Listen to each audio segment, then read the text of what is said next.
Hello hello good afternoon. এখন আমরা যাচ্ছি ডিয়ার পার্ক আর সোনার বাংলা পার্ক। আপাতত বোটে উঠবো আমরা। লাস্ট ব্লগটা উপরেই শেষ করেছিলাম, এই ব্লগটা আবার শুরু করছি একটু নেমেই। আর নৌকায় উঠবো, নৌকায় উঠে আবার ক্যামেরা অন করছি, ঠিক আছে?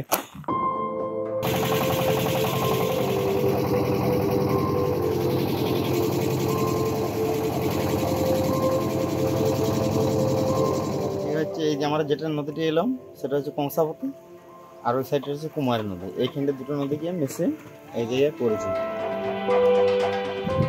আমরা বোট থেকে নেমে পড়েছি, এবারে সামনের দিকে এগোবো। সামনে থেকে ভ্যান আছে, ভ্যান ধরতে হবে, ভ্যান ধরে পার্কে পৌঁছতে হবে। ভ্যানও মনে হচ্ছে রিজার্ভ করতে হবে। 320 টাকা ভাড়া। ও চার্ট দেওয়া আছে না এখানে? আচ্ছা, একজন থেকে 7 জন পর্যন্ত 320 টাকা, 8 জন মাথা পিছু 40 টাকা। ও ঠিক আছে, চলো যাওয়া যাক। প্রথমে আমরা যাবো ডিয়ার পার্ক, তারপরে যাবো সোনার বাংলা পার্ক। ডিয়ার পার্ক এখান থেকে 7 কিলোমিটার গুগল ম্যাপে যেটা দেখলাম, আর সোনার বাংলা পার্ক 1 কিলোমিটার। ভাড়াটা লাগলো 320 টাকা দুজনে মিলে, পুরোটাই রিজার্ভ করতে হয়েছে।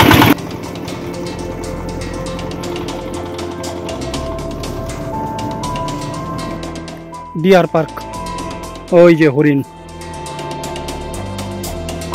হরিণগুলো ঘিরে রাখা আছে একটা জায়গায়, বাট এই জঙ্গলটা কিন্তু খুব ঘন জঙ্গল। এখানে লেখা আছে হরিণকে যাতে কেউ বিরক্ত না করে।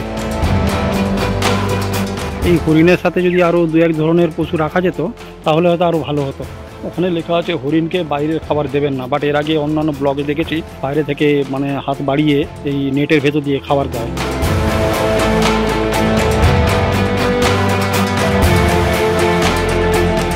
হরিণটা কাছে এসছে আর ওকে খাবার দিচ্ছে।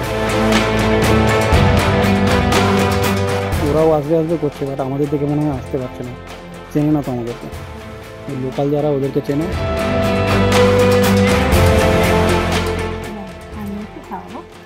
আমার হাতের খাবে না, খাবে? আই যা,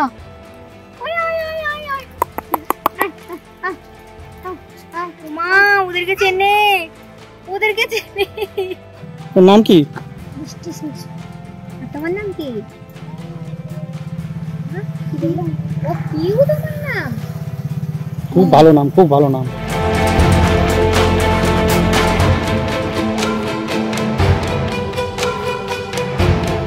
10 টাকা করে টিকিট, 2টো টিকিট নিলাম। ভেতরে পাখি আছে, ময়ূর আছে বলছে, কিন্তু বাগানটাও বেশ মানে পার্ক বলতে কি পুরো বাগান, প্রচুর পাতাবাহার গাছ, ফুলের গাছ আছে। এটা বেশ সুন্দর লাগছে, এবার নিরিবিলি, পরিষ্কার পরিচ্ছন্ন।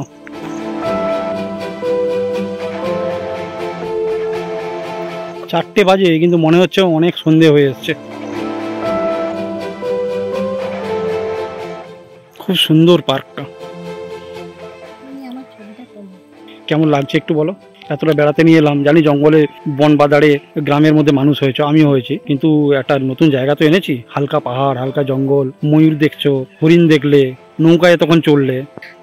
তুমি আমাকে সব সময় বলো কেমন লাগছে কেমন লাগছে, আমি কতবার বলবো ভালো লাগছে ভালো লাগছে ভালো লাগছে, কতবার বলবো? শুনে আনন্দ লাগলো যে তোমার ভালো লাগছে। তাহলে এবার থেকে যাবে তো আমার সাথে? লাদাখ যাবে তো? না, লাদাখে যাব না। লাদাখে যদি আমাকে ট্রেনে নিয়ে যাবে তখন যাব, আমি ওই 2 হুইলারে আমি যাব না। নেটটা এত মিহি করে দেওয়া আছে, খুব একটা ক্লিয়ার আসছে না পাখিগুলোর ছবি। একটা ময়ূর, একটা ময়ূরী।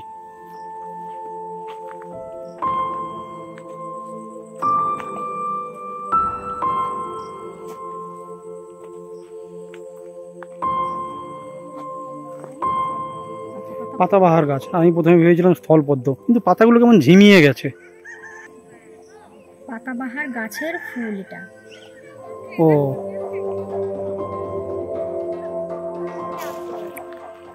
কালো মোরগ, এটা মনে হয় ওই কড়কনাথ মুরগি।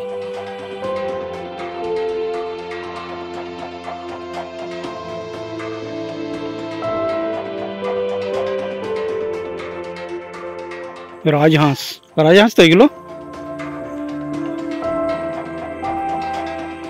এখানে আছে খরগোশ, ভাত খাচ্ছে।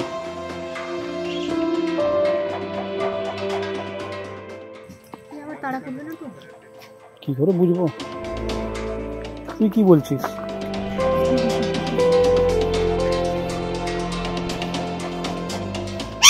তুললি একটু ভিডিও করি। কই রে, কই রে?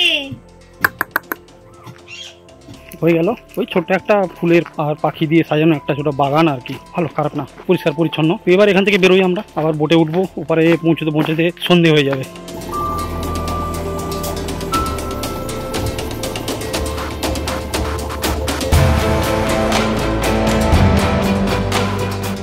সন্ধে হয়ে এসছে, সূর্য অস্ত যাচ্ছে, সুন্দর লাগছে না? দারুণ লাগছে, দারুণ লাগছে। দূরে ওই জঙ্গল, তারপরে এগুলো ছিল এই ঘাসের মতো যেগুলো, ওগুলো হচ্ছে ওই কাশফুল যেগুলো শুকিয়ে নষ্ট হয়ে গেছে। আমাকে এই জায়গাটা, এই শটটা পুরো কাশ্মীরের মতো লাগছে, ডাল লেক। এইবারে সূর্যাস্তের ছবিটা তুলি।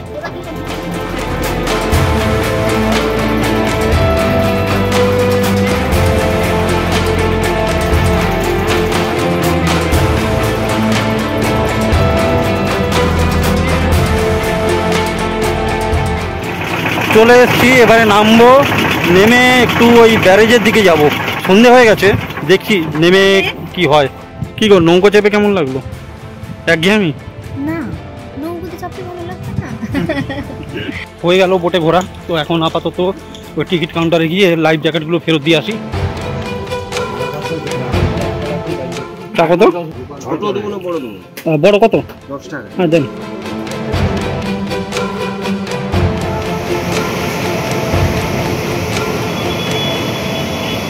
ব্যারেজের ধারে এলাম, তো দেখছি অল্প করে জল ছাড়া আছে। কাল সকালে আসবো, দিয়ে ভালো করে ফুটেজগুলো তুলবো। এখন অন্ধকার অন্ধকার আছে, গ্রেন চলে যাচ্ছে। সামনে একটা চিলড্রেন পার্ক আছে, ওটা কাল সকালে যাব। আর ব্যারেজেও ওখানে ঠিকঠাক দেখা হলো না, ওটাও কালকে সকালবেলা একবার যাবো। নিচে যদি নামা যায় তো নামবো। আপাতত এখন হোটেলে ভিড়ি, একটু যদি চা টা পাওয়া যায়, আর ডিনারের কথাটাও বলতে হবে। Good evening. আমরা ফ্রেশ হয়ে একটু দুজনে মিলে গল্প টল্প করছিলাম। যেটা বলার কথা সেটা হচ্ছে ডিসেম্বর নাগাদ এখানে সিজন, তখন বোটে উঠলে লাইন পড়ে যায়। আর এখন বলছে এইসব মানে পুজোর টাইমটা নাকি অফ সিজন থাকে ওদের। এই সময় শুধু মানে রিজার্ভ করতে হলো আমাদের বোটটাকে, 1 থেকে 5 জন হলে 1,500 টাকা। 1,500 টাকা দিয়ে পুরো বোটটা রিজার্ভ করেছিলাম। ঠিক আছে, অনেকক্ষণ জলে ঘুরিয়েছে। তারপরে ডিয়ার পার্কে যাওয়ার সময় ওখানে যে ভ্যানটা বুক করলাম আমরা, ওটাও পুরো রিজার্ভ করতে হয়েছে, 320 টাকা নিয়েছে। তো এটাই হচ্ছে মেন ব্যাপার। একটু এলে এখানে সেরকমভাবে হয় অনেকজনকে আসতে হবে, তাহলে ঠিকঠাক আছে, আর তা না হলে সিজনে আসতে হবে। চা নিয়ে এলাম ওদের কাছ থেকে, শুধু চাই নিয়ে এলাম, বিস্কুট নিয়ে আসিনি। দারুণ করেছে, দারুণ করেছে, ভালো করেছে চাটা।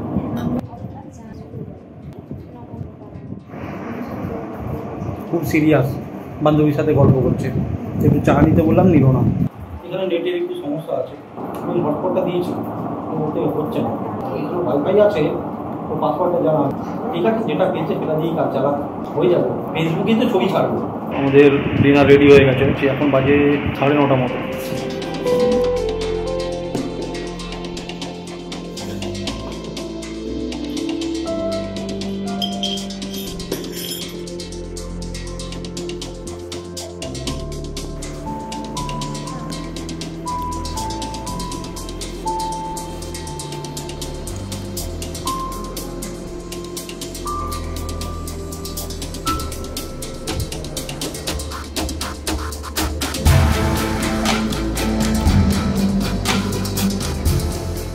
ডিনার শেষ হয়ে গেছে, ভালোই ছিল রান্না বান্না। লাঞ্চে পোস্ত খেয়েছিলাম, ওটা ছিল ঝিঙা পোস্ত। আর এখন যেটা খেলাম ওটা হচ্ছে শুধু আলু পোস্ত। চিকেনটা খুব ভালো করেছিল। আমি সাধারণত বাইরে খেলে চিকেন বা এগ বা ফিশের এই কারিটা খাই না, কিন্তু এখানে কারিটা খুব ভালো ছিল, কারিটা খেয়েছি। ডালটা কিন্তু মানে লাঞ্চের ডাল, ওটা এখন গরম করে দিয়েছি, ওটা দেখেই বোঝা যাচ্ছিলো। ঠিক আছে, মোটামুটি খাওয়া দাওয়া ভালোই ছিল। তো এই ব্লগটা এখানেই শেষ করে দিচ্ছি, আবার দেখা হচ্ছে কাল সকালে। কাল সকালে মানে কাল সকাল থেকে শুরু করছি এটার পরবর্তী এপিসোড। এই এপিসোডটা এখানেই শেষ করে দিচ্ছি। তাহলে ঘুমও পেয়ে গেছে, টায়ার্ড আছি খুব। তাহলে দেখা হচ্ছে নেক্সট ব্লগে। ভালো থাকবে সবাই, টাটা।